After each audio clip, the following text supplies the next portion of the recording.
Let's talk a little bit about the voice script transcription player. So the transcription player is going to show you the audio. These are your audio controls, your player controls, and you're also going to get a copy of the reporter's annotations. So the first thing we do to get started is to right-click anywhere in this player region, and we're going to go to Open Session. Now, make sure that this area here, the directory browser, isn't grayed out. Don't rush things too much. I notice every once in a while, if I jump into opening the player and then jump into opening a session too quickly, it hasn't finished loading all of its background apps. So I'm going to click on C for the C drive. And I have a folder called Archived Recorded Content. I'm sure you're going to have a folder somewhere in your computer where you're keeping your jobs, and you're going to want to browse to that folder. But mine is Archived Recorded Content. And I'm going to scroll through. These are all of the recordings in that folder. And I'm going to click on this one that says Moonlight Plaza. And I'm going to select the date because I could have multiple dates for the same recording file. So I click on the date and I say OK. So the audio has loaded in the player. The annotations have loaded in the annotation window. So let's talk about the player controls. I use a foot pedal. It's plug and play. Just plug it in, open up the software, and it will recognize your foot pedal.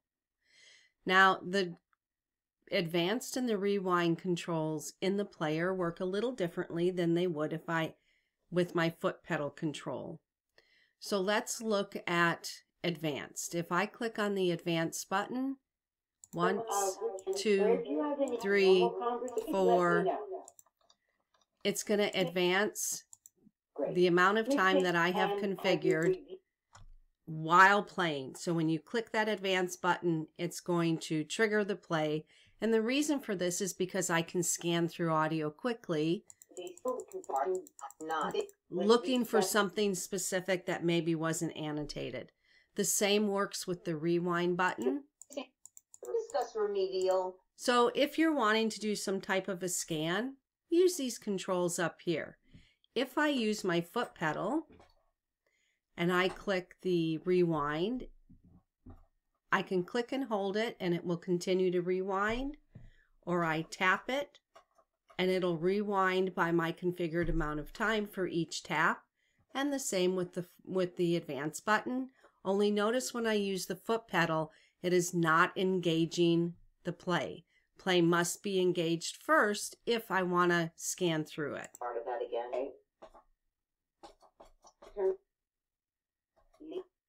Leasing with the property and making that. Okay. Leases. I'm going to stop that because it was going through a scan feature. Obviously, if I double click on an annotation, it will begin to play the audio at that point. And would you review any? You have your recorded channels.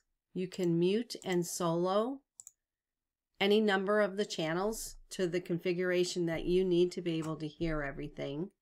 You have a master volume control, plus you have an individual volume control. So if somebody, if a witness, for example, was speaking softly, we could increase the volume of just their channel. You also have this option here to click and drag and drop. During the time of this work, yes. Okay. And it will begin playing the audio at that time. Notice that I am seeing the time where the control is and help me to know where to drop it. You also have a control here, and this is the current play time, but if I click in it, it becomes a control. It becomes a control that I can use to easily scan through the audio by the hour, by the minute, or by the second. I can use these up-down arrows, and it will jump that pre-configured, or it will jump by the minutes. If I've selected minutes, it will jump by the seconds if I select the seconds. I can also use my up-down arrow key. I'm going to go back to the minutes here and maneuver through the audio just by clicking my up-down arrow key, and the left-right key will move me from the hour to the minute to the seconds. If I needed to and I had a time, so perhaps a transcriber put in a time for the audio because they weren't quite sure of what they were hearing, I can go in here and I can manually put in the time and then hit enter, and it will jump to that exact time. So let's look at some of the configuration settings. Again, I'm going to right click. Right clicking in this area always exposes the menu. I'm going to go to configuration, and I'm going to start by my advanced duration. So the fast forward, we tend to call it the fast forward button. And I can select a predetermined amount of time that each time I click on that advance button, it will advance by that amount of time. And I can do the same thing for the rewind. Notice my advance is set at a different time than the rewind because I'm usually trying to find something I just heard. If I go to the advanced settings, it's going to tell me, it's going to give me the option to configure my foot pedal for how many seconds I want it to rewind every time I hit play and pause.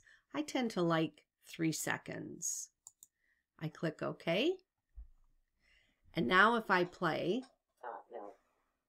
Would someone from the environmental and I pause, and I play again, it's going to jump back that predetermined amount of time.